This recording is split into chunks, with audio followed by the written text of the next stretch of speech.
यो हाम्रो खोलिसकेको छ। यो चाहिँ यो बोर्डहरू हो। यो बोर्डहरू मैले खोलिसकेको छु। यो चाहिँ मेरो बोर्ड मेन बोर्ड रहेको छ, मदर बोर्डहरू। अनि यो डिस्प्ले रहेको छ। यहाँ हेर्न सक्नुहुन्छ मैले यो सबै सामानहरू मेरो सेट भइसकेको छ। यता लाइट लगाइसकेको छु मैले यो सबै, किनकि ताकि राम्रोसँग यो देखियोस् भनेर।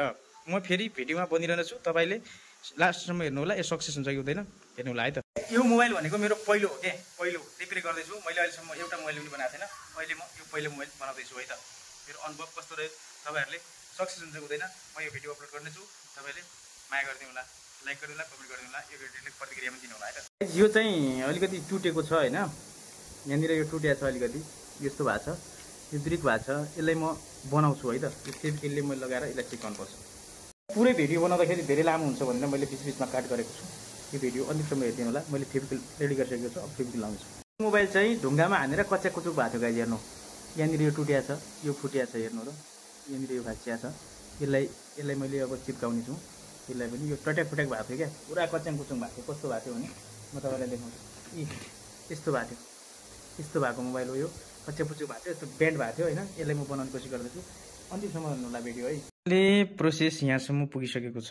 मोबाइललाई ओपन गरिसकेँ मैले, भइरहेछ, कम्बो ओपन छ, अन भइरहेछ। कति समयमा ओपन हुन्छ हेर्नु त। टाइम धेरै लियो गाइज यसले ओपन हुनलाई होइन। मैले त्यही भएर भिडियोलाई स्किप गरेको छु। मेरो मोबाइलमा स्पेस पनि छैन। फाइनली गाइज होइन, मोबाइल चाहिँ ओपन भइसकेको छ। यसरी ओपन भइसकेको छ। अब यसको चाहिँ पासवर्ड मलाई चाहिँ थाहा छैन गाइज होइन, पासवर्ड थाहा छैन यहाँसम्म। अब मैले यसलाई चाहिँ फर्गेट पासवर्ड गर्छु केही मोबाइल चाहिँ ओपन भइसकेको छ है त। मोबाइल ओपन भइसकेको छ। अब यसलाई म फर्गेट पासवर्ड गरेर यसलाई पासवर्ड चेन्ज गर्छु। फाइनली गाइज यसको अब मैले चाहिँ यसको डिस्प्ले पुरा सेट गरिसकेँ। अब मैले रबर पनि लगाइसकेँ। केही 1-2 घन्टा अथवा आधा घन्टाको लागि, 1 घन्टाको आधा घन्टाको लागि यसलाई चाहिँ छोडिदिन्छु। छोडिदिइसकेपछि यो सेट राम्रोसँग भइसकेपछि म यसलाई खोल्छु है। अहिले चाहिँ यो सेट भइसकेको छ। मैले गमसम्म लिइसकेँ। गम ल्याएको थिएँ मैले, यो T700 वाला गम हो होइन। एकदम राम्रोवाला गम हुन्छ। अर्को पनि थियो मसँग सिद्धिया थियो, त्यही भएर अर्को ल्याइदिएँ। अब चाहिँ यो रेडी भइसक्यो होइन। अब 1 घन्टाको लागि, 1 घन्टामा यो खतम यो सबै हुन्छ। त्यसपछि म यसलाई गर्छु।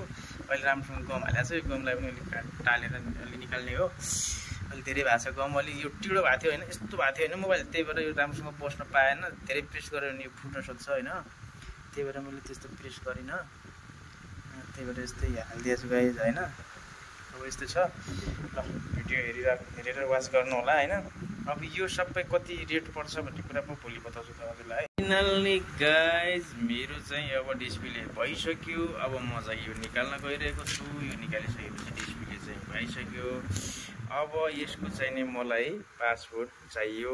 पासवर्ड मलाई थाहा छैन गाइज। अब यो पासवर्ड कसरी खोल्ने, यसको अब म पासवर्ड खोलेर देखाउँछु।